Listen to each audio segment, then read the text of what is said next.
And good afternoon. Meteorologist Evan Hatter here with a quick check of your forecast off the top. And it's pretty nice outside. Plenty of sunshine around the mountains this afternoon.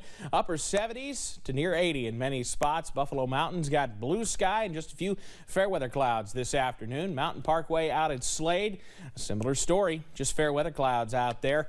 Looking beautiful, feeling great. Upper 70s to low 80s around the mountains. Even some mid 70s hanging on. How about Wayne, Logan, and Pikeville all coming in at 75, joining Clintwood there. And the dew points are in the 50s. So not only does it not feel too bad outside temperature-wise, the humidity is gone that we've been dealing with. So we'll take that all day long. Pinpoint Doppler's a clean sweep, thank goodness.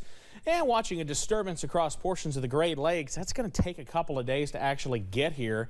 We may see some clouds from it later, but for the most part, all quiet as we head into tonight. That WYMT weather app's going to come in handy as we head into the next couple of days, if only so you could just gawk at how beautiful the forecast looks as we head through the weekend, though those rain chances may return just a little sooner than we previously thought.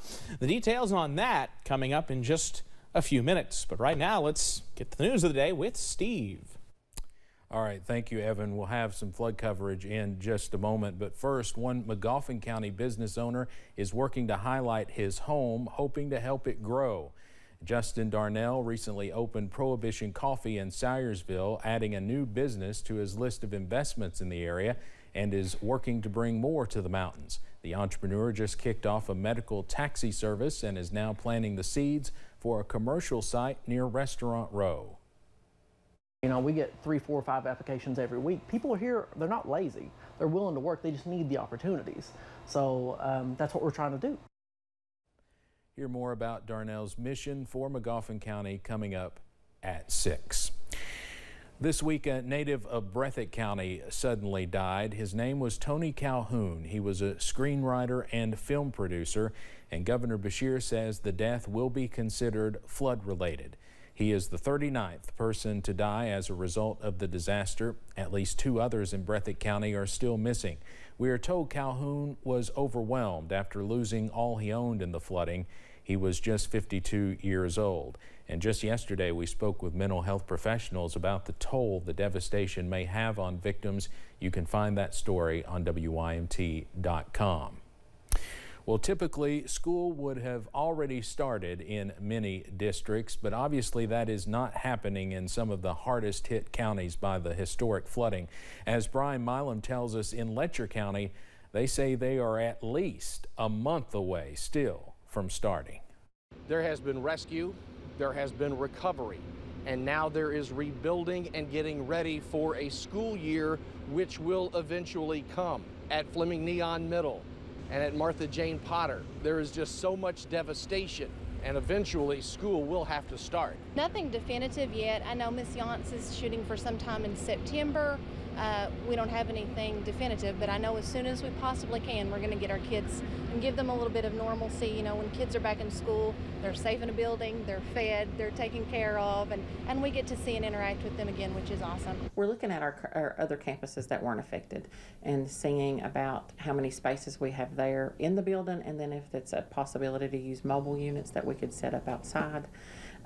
Really anything's on the table.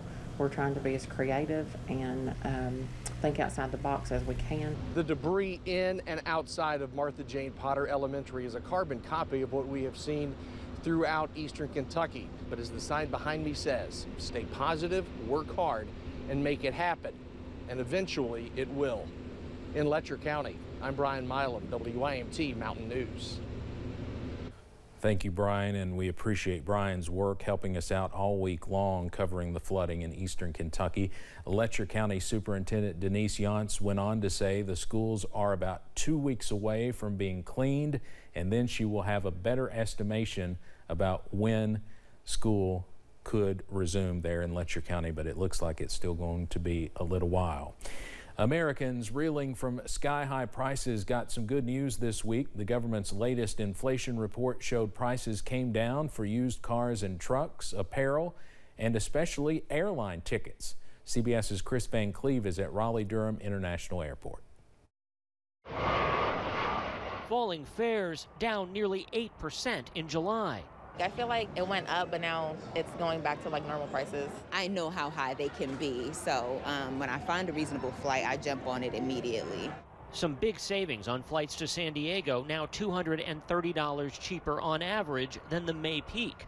Hawaii is down $154. Even flights to Prague could cost you about $300 less. Prices about a month ago were ridiculously high. To find a deal, Renanda Young and her mom took a ridiculous detour, driving more than 100 miles to save nearly $400. They flew from Eugene, Oregon to Burbank, California instead of Portland to Los Angeles. It still cost her double from last year. They were close to reasonable.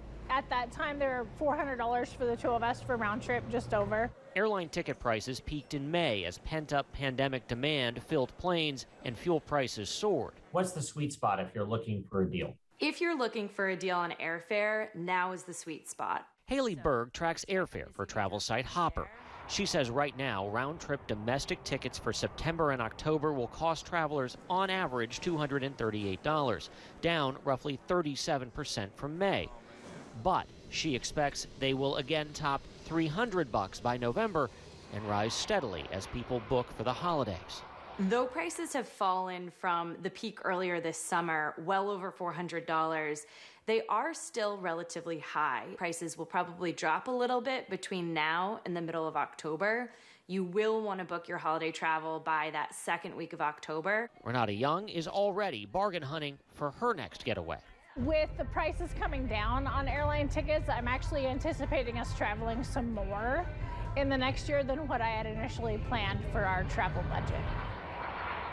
Hopper expects holiday fares to stay below that peak we saw in May, but still are likely to be higher than what you paid to go home for the holidays back in 2019.